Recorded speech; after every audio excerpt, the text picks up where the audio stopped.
perang kolonial terlama di Aceh. Secara militer, perang Aceh merupakan perang terbesar melawan penjajah Belanda di Nusantara. Bagi Belanda, perang Aceh tidak hanya pertikaian senjata, tetapi merupakan urusan politik nasional, penjajahan, dan internasional selama 1 abad yang mengantarkan ke dunia modern. Sejak tahun 1873, perang Aceh diiringi oleh 2 pertanyaan yang tidak terjawab. Pertama, soal militer. Apakah perang ini dilakukan dengan cara yang tepat? Strategi militernya, taktiknya, dan kepahlawanan yang dipersoalkan di sini. Bukan hanya itu, tetapi juga provokasi, teror, dan kekejaman. Semua panglima tertinggi datang pergi silih berganti.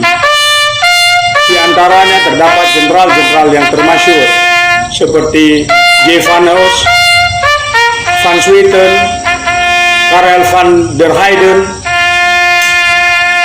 terlibat di dalam perang panjang Belanda itu. Mereka ditugaskan di Aceh untuk menundukkan pejuang-pejuang Aceh, untuk menundukkan jihad para ulama dan rakyat Aceh. Pertanyaan yang kedua yang tidak terjawab bersifat susila dan politik. Apakah perang ini dapat dibenarkan? Perdebatan ini pun memakan waktu 3/4 abad dan belum selesai. Di antaranya ada Multatuli, Buskenhuis, Abraham Kuyper, Sunan Hogronyo, Tolstra, Ratu Wilhelmina, Volin, dan masih banyak lagi.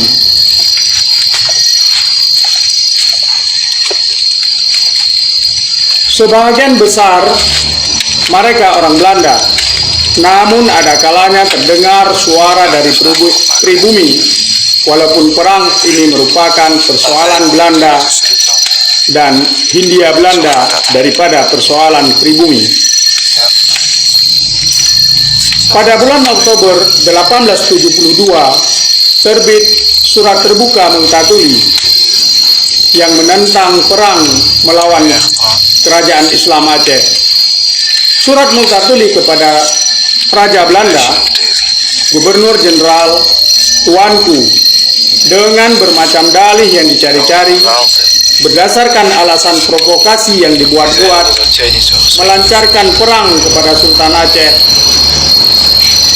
dengan tujuan untuk merampas kedaulatan kesultanan itu.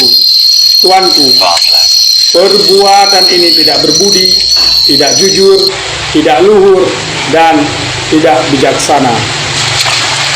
Kemudian pada tahun 1873, Pendeta J.H. Wenning di Den Haag menerbitkan buku dengan judul yang syarat makna, Achin and Worshipping God and Arms, Aceh, suatu peringatan Tuhan kepada kita. Sebuah khutbah tentang ekspedisi yang gagal itu.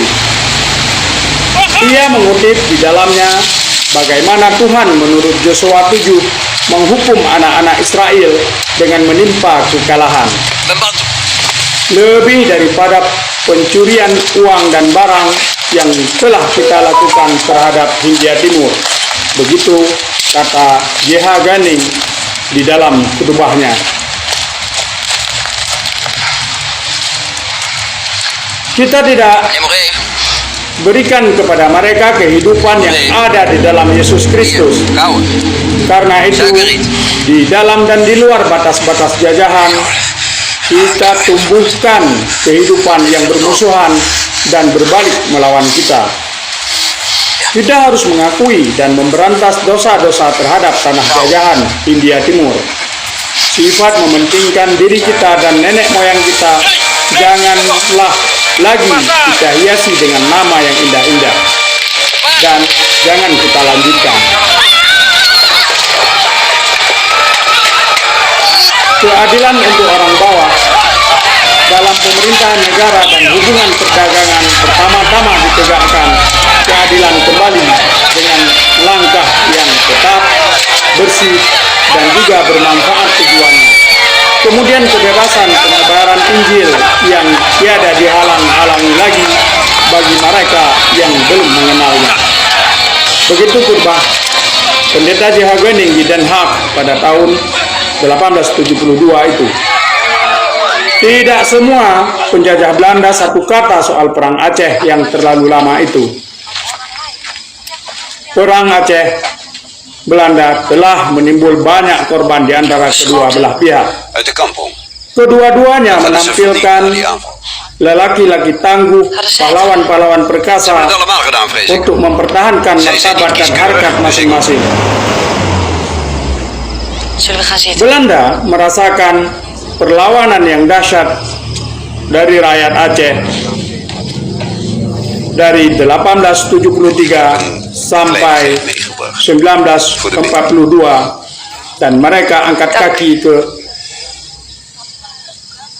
Belanda, dan Belanda tidak pernah lagi kembali ke Aceh.